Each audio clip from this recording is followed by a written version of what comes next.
There is a kind of silence that is not peaceful. It lives in the space between people who do not share a language, who do not share a history, who have been placed on opposite sides of a wire that is supposed to explain everything about them. It is the silence of people deciding what is safe to say and what is not. And in the winter compounds of late 1944, that silence could last a long time. The women had been there for nearly 3 weeks before anyone mentioned the soap. The compound sat on the edge of a damaged town in western Germany, assembled in the kind of haste that characterizes everything built by an army moving faster than its supply lines. Prefabricated sections bolted to poured concrete, barbed wire strung between posts that leaned slightly in the frozen earth, a gate wide enough for trucks, guard towers at the corners, functional rather than imposing. Inside, long, low barracks built from surplus timber and salvaged materials stood in rows, slightly crooked, drafty at every seam, but enclosed, which in that winter was the word that mattered most. The women assigned to this compound were not a coherent unit. They had come from different places by different routes and arrived carrying different amounts of everything, including hope. Some had been attached to communications posts, others had worked in administrative roles at supply depots. A handful had been nurses or had been trained as nurses and then used in whatever capacity the moment required. Several had been factory workers pressed into auxiliary service late in the war when Germany's supply of voluntary enrollment had run dry. They ranged in age from 17 to their late 30s. A few were younger than that, though they did not say so. They had arrived at various points over a 2-week period, processed in groups, documented with whatever information they could provide and whatever the Americans could verify, which in most cases was very little. The war was moving. Paperwork followed the war at a distance. What mattered at the processing stage was a name, a rough categorization, and an assignment to a barrack, which each group received within hours of arrival. The barracks were basic, bunks in 2 tiers, canvas stretched over frames, 1 thin blanket per person unless supply had been recently replenished, in which case 2. A central aisle wide enough for 2 people to pass without touching. A stove at each end, coal burning, reliable when coal was available and unreliable when it was not. Small windows set high in the walls, glazed with a material that let in light without warmth. Wooden floors, unfinished, cold underfoot, scattered with the kind of grit that accumulates in any space that many people pass through without anyone formally responsible for its upkeep.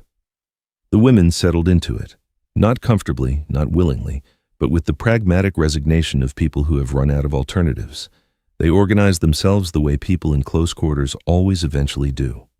Certain women took on certain tasks not because anyone assigned them, but because it became clear that someone had to, and these particular women were the ones who moved toward tasks rather than away from them. Blankets were shared when someone's was thinner. Food, when it arrived, was distributed without argument. The hierarchy that formed was quiet and functional and had nothing to do with the ranks any of them had held before. What none of them talked about in those first weeks was the lice. It had started before the compound, during the retreat, when hygiene was a memory and personal space had ceased to exist.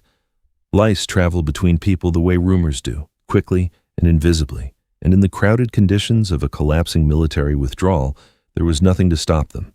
By the time the women arrived at the compound, nearly all of them were carrying them. Some had noticed, others had not yet registered what they were feeling as something with a name.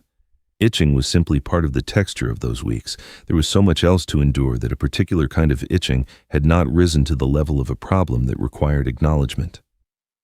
Inside the compound, the conditions allowed the problem to worsen. Close quarters, limited washing facilities, a single tap that ran cold water in a small annex off the main barracks, available for a set period in the morning. Soap had been issued once, early on, a small collective allocation from Red Cross supplies that had passed through the camp briefly. It had gone quickly, stretched between too many people and too many needs, and once it was gone, no replacement arrived. The women used the cold water. They did what they could with it. But cold water without soap does not clean the way soap does, and lice do not respond to cold water without soap at all. Over the weeks inside the compound, the infestation quietly deepened. Skin that had been merely itching became irritated. Irritated skin became raw in places. A few women developed secondary infections where they had scratched too hard at the wrong moment, small wounds that did not heal properly in the cold and the damp. Still, no one said anything to the Americans. This was not stubbornness. It was not pride in the way pride is usually described. It was something more specific and more learned. In the system these women had come from, expressing a physical need to a superior was rarely neutral. It might be ignored, which was manageable. It might invite scrutiny, which was dangerous. It might be interpreted as complaint, which in certain contexts and under certain commanders could produce consequences that made the original problem seem small. They had been trained by years of experience in a hierarchical structure to assess very carefully whether speaking was safer than silence, and in most situations they had found that silence was safer. They carried this training into the compound the way they carried everything else, automatically, without deciding to, because it had become the way they moved through the world. The American guards were not unaware that something was wrong. Guards who have been in the field long enough develop a particular attentiveness to the people they are responsible for, not out of sentiment, but out of practicality. Problems that go unaddressed become larger problems. Larger problems became their problems. Several of the guards had noticed the constant low-level scratching, the careful way certain women avoided leaning their heads against the bunks, the reddened skin at wrists and necks visible during morning roll call. They had said nothing formally, because nothing had been reported to them formally, and the informal channels between prisoner and guard, where no shared language existed, required someone to initiate. No one had initiated. The moment that changed, it was small. Most moments that change things are. It was during a morning distribution of rations, a routine that involved a guard and an assistant moving through the barracks with containers of food while the women received their portions and stepped back. One woman near the end of the line, a former clerical worker who had been attached to a Luftwaffe administrative unit in Cologne, held her arm out to receive her ration, and the sleeve of her coat fell back slightly. The guard handing out the food looked at her wrist without intending to. He saw the skin there, red, raw, marked with the specific pattern that anyone who had dealt with lice in field conditions would recognize. He did not say anything. He finished the distribution, but when he stepped out of the barracks, he found the compound's medical orderly and described what he had seen. The orderly was a 25-year-old from Wisconsin who had been handling field medicine long enough to have lost most of his squeamishness about the practical details of the human body. He came into the barracks that afternoon with the interpreter, a quiet man who had grown up in a German-speaking household in Minnesota and who had developed a particular skill for delivering information in a tone that suggested it was not a crisis even when it was. The orderly looked at several of the women. He did not ask them to undress or to submit to anything. He simply looked at what was visible: necks, wrists, the skin above the collar. He asked, through the interpreter, whether the women had noticed any itching. The question was asked in a matter-of-fact tone, the way a doctor asks, with the implication that this is a normal thing to be asking and a normal thing to have experienced. There was a pause. The women looked at each other. Then, the woman from Cologne, who had been near the end of the ration line that morning, looked at the interpreter and said quietly, "Die Seife ist weg." The soap is gone. It was not a complaint exactly. It was an explanation, perhaps an apology. She said it the way people offer the reason for something rather than the thing itself, as if the absence of soap explained everything else and she was simply providing information that might be useful. The interpreter translated it. The orderly nodded, made a note, and said something back in English that the interpreter rendered as, "We understand. We will take care of it." She did not believe him. The expression on her face was the expression of someone who has been told things would be taken care of before and has learned not to arrange her expectations around that promise. She nodded. She stepped back. The orderly left the barracks and went directly to the supply officer. He described the situation in practical terms. A large group of women with an active lice infestation, secondary skin irritation in several cases, no soap available, washing facilities insufficient. He listed what he needed: delousing powder, soap, clean cloth in quantity, a dedicated washing period with hot water if the camp's heating equipment could support it, and a repeat supply arrangement for the basic hygiene materials so that this situation did not recur. The supply officer looked at his requisition lists. He made several notes. He told the orderly that most of this was available or could be made available within 2 days. The delousing powder was already in supply. Hot water would require the generator, which could be scheduled. Soap was available from Red Cross allocation if a formal request was filed that afternoon. The orderly filed the request that afternoon. 2 days later, the women were called together in the barracks. The interpreter explained that the camp would be conducting a hygiene processing over the next several hours. It was not a punishment. It was not an inspection for disciplinary purposes. It was a response to the conditions the women had been living in and an attempt to address them systematically. There would be hot water, soap, delousing treatment for those who needed it, and clean cloth for wrapping and drying. Each woman would be seen. The process would move in order, quietly, without disruption. The reaction in the room was complicated. Some women were simply relieved, the straightforward relief of people whose problem was about to be addressed. Others were wary, suspicious that the stated purpose concealed a different one. Several were ashamed, not of having lice exactly, but of having been seen to have them, of the condition being named and processed and written into whatever records the Americans were keeping about them. Lice carried associations, poverty, neglect, the opposite of the disciplined image that had been required of them in service. One woman cried, briefly and quietly, and would not say why when another asked. Perhaps the relief. Perhaps the shame. Perhaps something else entirely that had been accumulating for weeks and chose that particular moment to find an exit. The processing that followed was methodical and efficient and almost entirely without drama. The Americans had set up a temporary station in the annex with the tap, supplemented by 2 large metal containers of hot water brought in and kept warm over portable heating elements. Soap had been issued, standard block soap, not luxurious, but real. Clean rags were stacked near the containers. The delousing powder, a dry chemical treatment standard in U.S. Army field protocols, had been prepared in measured amounts. The orderly worked through the room with 2 assistants. The interpreter moved alongside them. The process for each woman was brief. Examination of the areas most commonly affected. Delousing powder applied where needed. Access to hot water and soap for washing, with privacy maintained through the use of a canvas partition that had been rigged between 2 bunks. Clean cloth provided for drying. Anyone with skin infections that had progressed beyond surface irritation was seen separately and treated individually. What the women noticed, almost universally, was the absence of theater.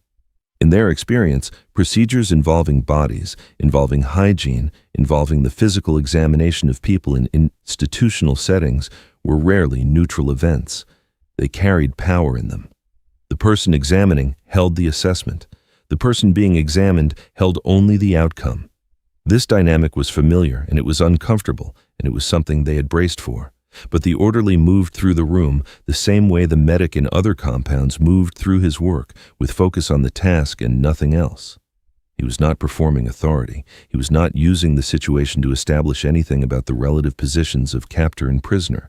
He was treating a medical problem the way he would treat any medical problem, which meant treating the people who had it as people who had a problem that required addressing, and nothing more complicated than that.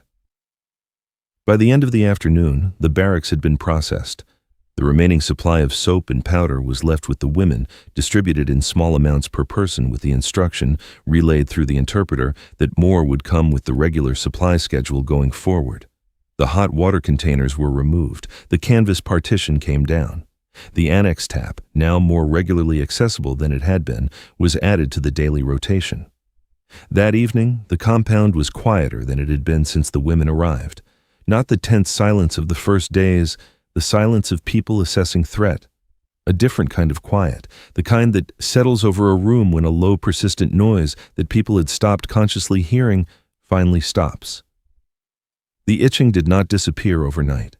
Healing is not immediate even when the cause is removed. Over the following days, skin that had been raw began to close. Infections that had been treated receded. The women slept more evenly than they had in weeks. Small things, invisible to anyone who had not been watching closely, but visible to the guards who had been watching closely because that was their job. One of the guards, a corporal from Kentucky who had been assigned to the compound for 6 weeks at that point, wrote in a letter home that the German women in his section were looking better. He did not elaborate. He did not have the words for what he had observed or the vocabulary for why it seemed significant to him. He simply noted it and moved on to other things in the letter. The weather, the food, the date when he thought he might be transferred. But he had noticed. The woman from Cologne, who had said the soap is gone, did not speak to the Americans again in any direct way during her time in the compound. She was transferred to a larger facility several weeks later and repatriated after the war's end. In a brief memoir she wrote in the late 1950s, never formally published, she described her time in American custody in terms that surprised the person who eventually read it. She wrote about the delousing day. She wrote that what had remained with her was not the soap or the hot water, though both had mattered enormously. She wrote that what had remained was the moment after she said the soap is gone. The moment when the interpreter said they would take care of it, and she had not believed him. And then he had been right. She wrote that she had spent years inside a system that made promises in order to demand compliance, and that she had learned to hear every promise as a form of pressure rather than a form of information. She wrote that unlearning this took a long time and that the compound was part of where it started. Not because of grand gestures, not because of speeches or declarations, because of soap that arrived when it was said it would arrive. She did not know what to do with that, she wrote. She still was not entirely sure. The camp records from that period, like most records from improvised late-war installations, are incomplete. The hygiene processing was noted in a single line of a supply allocation report. Soap, quantity listed; delousing powder, quantity listed; women's compound, date. Nothing about what it meant to the people in the room when it happened. Records rarely capture that. They capture the supply chain, the logistical decision, the line item in a document that no one expected anyone to read carefully decades later. But inside the wire, in the wooden barracks where the stove at each end worked intermittently, and the cold crept through the gaps in the boards, and the morning tap ran cold and the evenings were very long. Small things accumulated into something that the women would carry for the rest of their lives, not as a debt, not as gratitude exactly, though some of them would have used that word if pressed, as a recalibration, a slow, uncomfortable revision of the map they had been given of the world and the people in it. They had known what to expect. They had been told precisely what to expect. And then something else had happened instead, something mundane and practical and entirely without drama. Soap had arrived, the orderly had done his job, the interpreter had said it would be taken care of, and it had been. Sometimes that is the most disorienting thing of all. Not violence, not cruelty, just the quiet fact of a promise kept. If you found this story worth remembering, consider subscribing so these moments aren't lost to time. Like the video to help it reach more people, and leave a comment below sharing where you're watching from. These small corners of history deserve to be remembered.